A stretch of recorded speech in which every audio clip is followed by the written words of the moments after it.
Te kõik imestate, kuidas Islamivabariik ikka veel püsti seisab, eks? Miks Iraani rahvas pole neid veel kukutanud? Ja Iraan, kelle sõjavägi on nõrgestatud, kelle majandus on 115% inflatsiooniga, kelle SKT kahanes mõne nädalaga 70 miljardi dollari võrra, istub nüüd Ameerika Ühendriikidega vaherahu läbirääkimistel vastamisi. Ja nad ei käitu nagu lüüa saanud riik, vaid pigem nagu riik, kellel on valikuid ja kes saab oma tahtmise. Kuidas nad on endised läbirääkimiste laua taga koos ühe maailma parima läbirääkijaga? See on muidugi üsna muljetavaldav saavutus, aga see ei ole üllatus neile, kes on Iraani juba algusest peale kuulanud. Kõigi nende küsimuste vastus peitub tegelikult selles, mis praegu Iisraelis toimub. Sõda Hezbollahaga on taas alanud. Põhjaosas kehtestatud karmimad piirangud, Hezbollah tulistab taas ja see kõik toimub just siis, kui käivad läbirääkimised, mille tingimuste hulka kuulub ka Hezbollah. Kuidas see võimalik on? Vastus ei seisne ainult sõjalises jõus, nagu me tavaliselt arvame, sest Iraanil pole seda tegelikult enam eriti palju alles. Asi on hoopis milleski palju huvitavamas. Ellujäämisstrateegia, mis on nii teadlikult üles ehitatud 47 aasta jooksul, et isegi nii ulatuslik sõda pole suutnud seda murda. Ja kui sa näed, kuidas see toimib, ei loe sa enam kunagi Iraani kohta pealkirju samamoodi. Tere tulemast Mira Kesho saatesse JNS TVs. Sukeldume kohe asja juurde. Kui me oleme seda konflikti jälginud, oleme mõõtnud valet asja. Me loeme kokku hävitatud rajatised, tapetud komandöörid, kahjustatud raketid, majandusliku kokkuvarisemise ja järelvame, et Iraan kaotab. Ja nende mõõdikute järgi see ongi nii. Nende õhutõrje on peaaegu kadunud. Nende kõrgem sõjaväeline juhtkond on kõrvaldatud, nende luure on hävitatud. Kas sa teadsid, et USA ja Iisraeli luure püüavad kinni Iraani kindralstaabi käske ja loevad neid enne, kui need jõuavad nende enda komandörideni, mis viis selleni, et IRGC luureüksus ja luureministeerium on institutsionaalsest rivaalitsemisest nii haaratud. Ja nad kartsid, et hoiavad üksteise eest infot tagasi ning kahtlustasid, et teine pool on kompromiteeritud. Samal ajal tegutsesid USA ja Iisrael teisel pool täielikus koordineerituses. Venemaa ehitab nüüd oma droone, sest Iraan ei suuda neid tarnida. Hiina eemaldub Iraani naftast ja mitmekesistab oma allikaid. Tuumaprogramm on aastateks tagasi löödud. Kõigi tavapäraste mõõdupuude järgi peaks see riik olema läbi, aga Iraan pole kunagi seda mängu mänginud. Tegelikult pole ta seda kunagi teinudki. Islamivabariik rajati juba esimestest päevadest peale ühele strateegilisele arusaamale. Sul ei ole vaja võita, sa pead lihtsalt ellu jääma. Sa pead olema ikka veel püsti, kui surve väheneb. Üle elama iga valitsuse, iga sanktsioonirežiimi, iga sõjalise kampaania, iga rahvusvahelise tähelepanu tipphetke ja olema seal ikka veel toimimas, kui tähelepanu kandub edasi järgmisele kriisile. Hetkel, kui režiim on ikka veel püsti, kuulutab ta end võitjaks, sest ellujäämine on ainus võidu tingimus, mille ta endale kunagi seadnud on. See kõlab lihtsalt, kuid sellel on tohutud tagajärjed, sest iga strateegia, mille Iraan on üles ehitanud, keerleb selle loogika ümber ja see seletab kõike, mida nad praegu teevad. Kodus, läbirääkimistel ja ka Liibanonis. Alustuseks peame mõistma, kuidas nad on sisemisele survele vastu pidanud. See oli just see, millele kogu lääs lootis, et see režiimi kukutab. Iraani rahvas tõuseb üles ja kukutab režiimi. Lääne juhid on seda korduvalt otse välja öelnud. See oligi plaan, kuid ometi pole režiim langenud.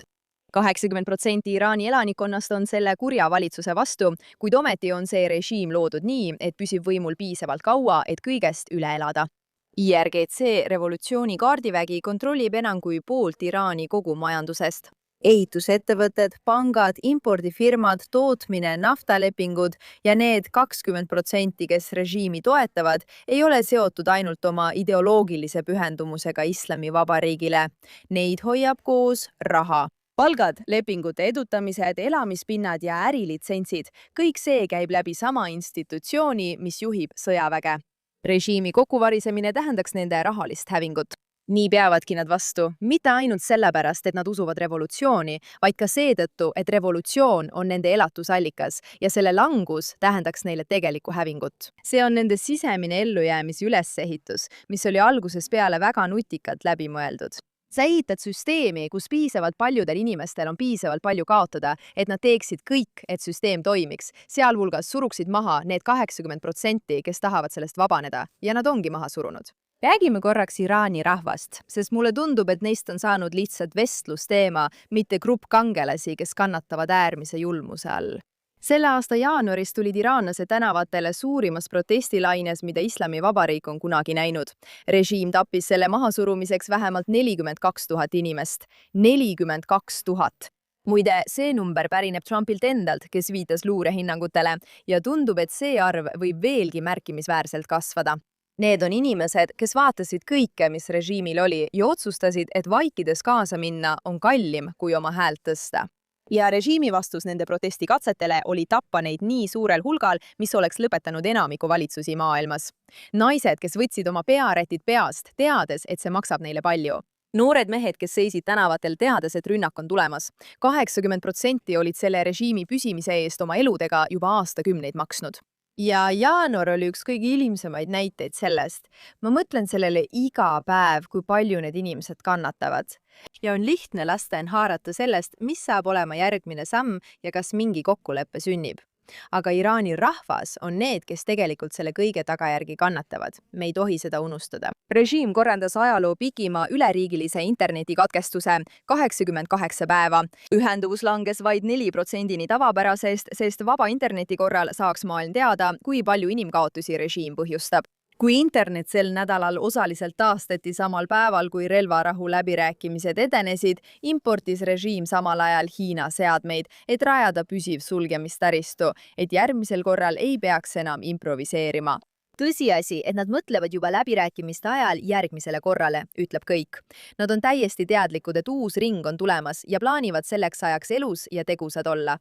Need 80% tuleb hoida üksteisest eraldatuna, et nad ei saaks oma surnuid kokku lugeda, ei saaks organiseeruda ega maailmale näidata, mis nendega toimub, et režiim saaks ellu jääda. Islami traditsioonis on olemas mõiste nimega hudna, ajutine vaherahu, mille sõlmid teadlikult siis, kui oled liiga nõrk, et võita. See on mõeldud just selleks, et aega võita ja jõudu koguda enne uuesti alustamist. See eeskuju pärineb aastast 628 Bekraar, kui Muhammadi väed ei suutnud otseses vastasseisus võita. Ta nõustus näiliselt olulise rahulepinguga, kasutas pausi jõudude koondamiseks ja jätkas, kui oli piisavalt tugev. See muster on tuttav ja on Iraani välispoliitikas kestnud aastakümneid katkestusteta ning see on iga kord toiminud. 2003. aastal tabati Iraan salajase tuumarajatisega. Nad nõustusid rahvusvahelise surve all rigastamise peatama. Maailm hingas kergendatult. 2 aastat hiljem täiendasid nad taas varusid. 2015. aastal allkirjastati JCPOA, rahvusvaheline kogukond tähistab. Iraan saab $150 miljardit sanktsioonide leevendust ja kasutab seda võimalust, et rahastada Hezbollahad. $50 miljonit kuus. Šiitlike relvarühmituste laiendamiseks Iraagis ja Süürias, oma raketiprogrammi kiiremaks arendamiseks kui enne lepet, Houthi ohu ülesehitamiseks Jeemenis, mille likvideerimine võtaks aastaid. Iga sanktsioonide leevenduses saadud dollar läks kuhugi. See läks proksi võrgustikku, see läks pikaajalisse mängu. Sel nädalal kuulutab Trump välja kokkuleppe, mis on sisuliselt suures osas juba läbi räägitud. Loomulikult see kõik kõigub pidevalt. Teheraan nimetas seda raamistikuks ja täpsustas kohe, et tuumaküsimused ei kuulu praeguste läbirääkimiste alla. Hormuzi väin jääb Iraani haldusse ning sanktsioonide leevendamine on kindel seisukoht.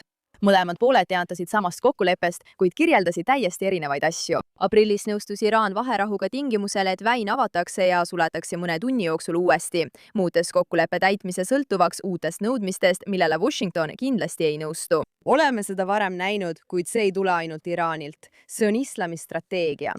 Päevad pärast seda, kui Yashir Arafat allkirjastas 1993 aastal Valgemaja murul Oslo kokkulepped, seisis ta Johannesburgis moslemi publiku ees ja võrdles Oslot selgesõnaliselt Hudaibiaga. Relvarahu, millest peetakse kinni ainult seni, kuni ta on piisavalt tugev, et jätkata. Lääne diplomaadid, kes töötasid aastaid selle kokkuleppe nimel, veetsid hiljem aastaid eitades, et salvestis oli ehtne, sest nad ei suutnud tunnistada selle tähendust. Hudna ei ole teooria ega tõlgendus. See on dokumenteeritud strateegia, mida kasutatakse avalikult ja mida lääs jätkuvalt otsustab mitte tunnistada. Ja veel üks asi, mis annab sellele hetkele kogu tema kaalu. See ei ole esimene kord, kui Islamivabariik joob sellest, mida ta nimetab mürgikarikaks. 1988 aastal pärast 8 aastat julma sõda Iraagiga nõustus Khomeini vaherahuga, mida ta kirjeldas just nende sõnadega. Alandus, revolutsioonilise põhimõtte loovutamine, ellujäämise nimel alla neelatud mürgikarikas. Režiim talus alanduse, jäi püsima ja ehitas end uuesti üles. Khomeini on läinud, kuid tema loodud režiim on endiselt siin, tehes samu asju, mida tema järglased temalt õppisid. Praeguse kõrgeima juhi isa jõi sellest karikast. Nüüd seisab poeg sama karika ees. Institutsionaalne mälu ulatub aastakümnete taha ja ütleb, joo see ära, alandus, jää ellu ja ehita uuesti üles. Praeguse kokkuleppe struktuuri konkreetne oht seisneb selles, et esimene faas, teatud sanktsioonide leevendamine, surve vähendamine, annab Iraanile täpselt seda, mida neil vaja on, hingamisruumi, samal ajal kui tuumaküsimus lükatakse teise etappi. Teiseks faasiks on masin juba kasutanud esimese faasi leevendust enda taastamiseks. Nad on seda varem teinud, selle kohta on dokumentatsioon olemas. Ja ometi oleme me siin jälle. Nüüd, siin on see osa, mis tõestab selle teooria õigsust, et see ei ole lihtsalt mingi jabur vandenõuteooria. Kui Iraan pidas Washingtoniga läbirääkimisi relvarahu raamistiku üle, kaitses ta Liibanoni. Gaza jäeti täielikult välja, Hamas jäi kõrvale. Ja ka Palestiina enda sees tekitas see palju segadust ning on hakatud küsima, miks Iraan kaasas Liibanoni kokkuleppesse, jättes Gaza kaitseta. Hamas avastab nüüd avalikult, et ta on teisejärguline mõjuvahend. See on aga teema juba järgmisele episoodile, kuid see näitab selgelt, kuhu Iraani prioriteedid suunduvad, kindlasti mitte Gaza poole. Aga siis juhtus veel midagi, mida peaaegu keegi ei osanud õigesti seostada. Iraani välisminister kirjutas avalikult, et USA peab valima kas relvarahu või jätkuva sõja Iisraeli kaudu, mõlemat ei saa korraga. Iraan ähvardas kogu relvarahu raamistiku kokku kukutada, kui Hezbollah ei saa selle tingimuste raames kaitset. Iraani koostatud raamistikus oli kirjas sõja lõpetamise deklaratsioon kõigil rinnetel, sealhulgas Liibanonis, kogu läbirääkimiste ajaks. See tähendab, et Iraan püüab kasutada rahuläbirääkimisi selleks, et peatada Iisraeli tegevus Hezbollah vastu diplomaatia jätkumise ajal. Kuula seda uuesti. Iraan istub läbirääkimiste laua taga ja nõuab, et rahuleppe läbirääkimised kaitseksid Hezbollahad sõjalise surve eest, samal ajal kui Hezbollah tulistab rakette ning taastab ja hävitab Iisraeli põhjaosa. See kasutab diplomaatilist protsessi, et kaitsta oma käsilasrühmitust, samal ajal kui käsilasrühmitus näitab, et diplomaatia ei tähenda selle jaoks midagi. Läbirääkimiste lauda kasutatakse selle kaitsmiseks, mis muudab läbirääkimiste laua ise ebaoluliseks. Kui jälgite Iisraeli uudiseid, olete näinud, et sõda põhjas Hezbollah vastu on intensiivistunud ja taas alanud. Rakettide tohutute raketilainete tulistamisega on tsiviilelanikele, kes seal veel elavad, taas kehtestatud piirangud ning Iisraeli kaitsevägi liigub Liibanoni sees sügavamale, kui keegi oleks osanud oodata. See on põhjus, miks Liibanon on Iraani jaoks asendamatu ja see paljastab kõik selle kohta, kuidas Iraan sellele mõtleb. Iraani käsilasvõrgustik ei loodud kunagi ainult sõdade pidamiseks. See loodi selleks, et Iraani ei saaks kunagi täielikult lüüa, sest kogu piirkonnas põleks alati mitu tulekollet, mida ükski sõjaline kampaania ei suudaks korraga kustutada. Hezbollah Liibanonis, Iraagi sisse juurdunud šiidi relvarühmitused, Houthid Jeemenis. Igaüks neist on erinevalt üles ehitatud, erinevalt juurdunud ja igaühe eemaldamiseks on vaja täiesti eraldiseisvat sõjalist ja poliitilist lahendust. Mõte ei olnud kunagi selles, et ükski neist käsilasrühmitustest võidaks. Mõte oli selles, et mitte ühtegi neist ei saa kunagi täielikult kõrvaldada. Ja kogu selle aja on Hormuzi väin Iraani käes. See on ainus geograafiline trump, mida ükski pommirünnak ei suuda hävitada, mis tähendab, et Iraanil on alati midagi majanduslikku, mida igal läbirääkimiste laual vahetada, sõltumata sellest, kui laastatud nende sõjavägi ka poleks. Kui tunned end kõigi nende erinevate elementide tõttu segaduses, siis just nii see ongi.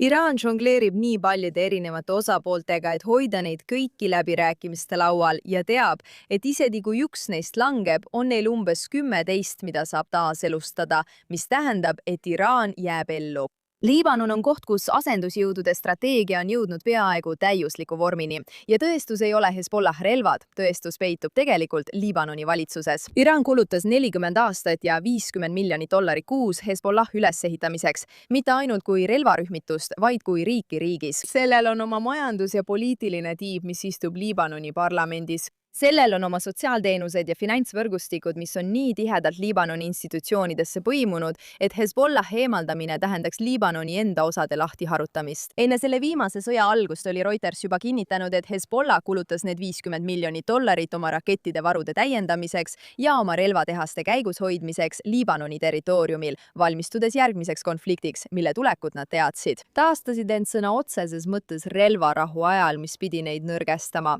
Relvarahu, mille nimel lääs kõvasti survestas, tuletan meelde. Jälle langeti lühinägelikkuse lõksu, justkui relvarahu viiks millegi muu kui järgmise sõjani. Ajalugu on seda meile ikka ja jälle näidanud. isegi kui Hezbollah annaks homme kõik oma relvad ära, oleks neil ikkagi täielik võimekus nullist uuesti üles ehitada, sest relvad ei ole kunagi asja tuum. oluline on allolev ökosüsteem ja see on loodud ellu jääma ja edasi kestma, isegi kui see kunagi ei võida. Muide, Liibanoni valitsus teab seda. Liibanoni armee kuulutas välja relvitustamisplaanid ja Hezbollah naeris nende üle avalikult. Liibanoni välisminister ütles, et Hezbollah ei loobu oma relvadest ilma Iraani otsuseta. Suveräänne riik ei saa eemaldada midagi, mille Iraan on selle sees 40 aasta jooksul üles ehitanud. See halvatus, valitsus, kes kardab omaenda külalist, ongi Iraani tõeline saavutus. Just selle ongi 40 aastat vaherahusid tegelikult loonud. See pole ainult raketivaru, see on püsiv kohalolek riigi sees, millest riik ise ei saa loobuda. See on kombitsasüsteem, mis on end kinnitanud nii paljudesse erinevatesse kohtadesse, et kui ühe välja tõmbad, kasvab teine asemele. Nii et kui Hezbollah täna tulistab rakette Põhja-Iisraeli pihta pärast kogu oma juhtkonna kaotamist, pärast rängemat lööki kui kunagi varem ajaloos, siis Iraan saadab sõnumi, millel pole mingit pistmist selle konkreetse vastasseisu sõjalise tulemusega. See ütleb, meid võidakse pommitada rusudeks, aga me suudame teieni ikkagi jõuda kellegi teise territooriumi kaudu, kasutades kellegi teise valitsuse halvatust stardiplatvormina. Meil pole kunagi vaja võita. Me lihtsalt ei kaota kunagi päriselt. Ja kaitstes Liibanoni selle nädala kokkulepete raames ning nõudes, et igasugune relvarahu peataks Iisraeli tegevuse seal, tagab Iraan, et järgmisel vaherahude voorul on koht, millelt edasi ehitada. Jällegi, kui Islamivabariik peaks mingil põhjusel kokku kukkuma, on Hezbollah loodud selleks, et end uuesti käivitada. Ja kui sa vaatad kõike, mis praegu toimub, kokkulepet, mida mõlemad pooled erinevalt kirjeldavad, interneti taastamist samal päeval, kui läbirääkimised liiguvad edasi ning Hiina seadmed saabuvad, et järgmine katkestus oleks püsiv. Liibanoni valitsus vaatab abitult pealt, kuidas Hezbollah tulistab nende territooriumilt. Need ei ole eraldiseisvad lood. Sa vaatad üht organismi, mis teeb üht asja, hoiab 20% palgal ja lojaalsena, et 80% püsiksid alla surutud ostes läbirääkimistega aega. Nii nagu Khomeini 1988 aastal aega võitis. Jõi mürgikarikast, kuid jäi ellu, ehitas end uuesti üles ja säilitas mõju Liibanonis.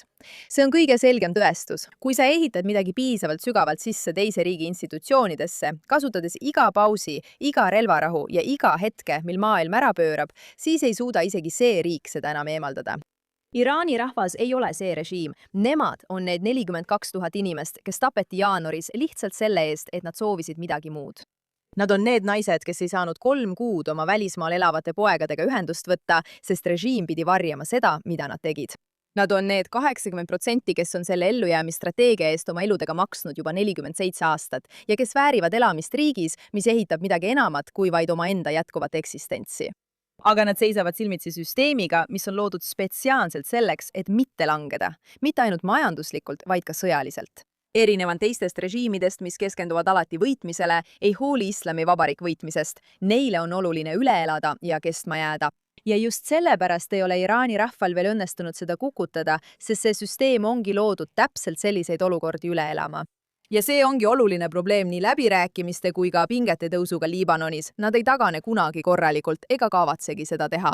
Nüüd ongi küsimus selles, kas me pöördume tagasi sõjaliste kampaaniate juurde, mis kahjustavad vabariiki, kuid suurendavad eskalatsiooni Hezbollahiga. Või läheme läbirääkimistaktika õnge ja loodame, et heidutus töötab. Nagu Donald Trump on öelnud, Iraan ei võida kunagi sõda, aga nad ei kaota kunagi läbirääkimisi. Kas see hetk on see, kus strateegia lõpuks enam ei tööta, me ausalt öeldes ei tea. Aga nüüd vähemalt mõistate täpselt, mida te vaatate. Mina olen Jerge ja kohtume järgmisel korral.